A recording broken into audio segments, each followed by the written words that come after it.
Welcome to key hub. இன்றைக்கான key என்னென்னா இந்திய தேசிய காங்கிரஸ்.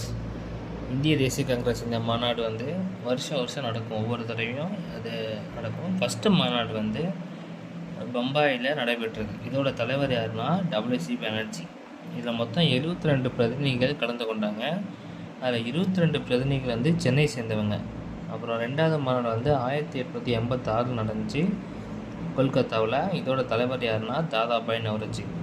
மூன்றாவது மாநாடு 1887 நம்ம சென்னையில் நடந்தது. இதோட தலைவர் யாருன்னா பத்ருதீன் தியாப்ஜி. சென்னையில் எங்கே நடந்துச்சுன்னா ஆயிரம் விளக்கு, இப்போ ஆயிரம் விளக்கு என்று அழைக்கிற இடத்துல மக்கீஸ் தோட்டம் அப்படிங்கிற இடத்துல நடைபெற்றது. இதில் மொத்தம் 607 பேர் கலந்துருக்காங்க. அதில் 362 பேர் சென்னை சேர்ந்தவங்க. அதே மாதிரி இந்த மாநாட்டில் மொத்தம் சென்னையில் 7 மாநாடு நடந்திருக்கு. 1885 1947 7 மாநாடு இந்திய தேசிய காங்கிரஸ் மாநாடு சென்னையில் நடந்திருக்கு. இது ஒரு முக்கியமான பாயிண்ட்.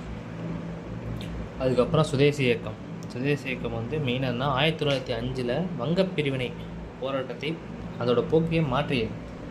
காங்கிரஸில் மேற்கொள்ளப்பட்ட திட்டத்தின்படி சுதேச நிறுவனங்களை ஊக்குவித்தல், அதுக்கப்புறம் இந்த அந்நிய பண்டங்களை புறக்கணித்தல், தேசிய கல்வியை முன்னெடுத்தல் ஆகியவற்றை அவர்கள் நடைமுறைப்படுத்தினர்.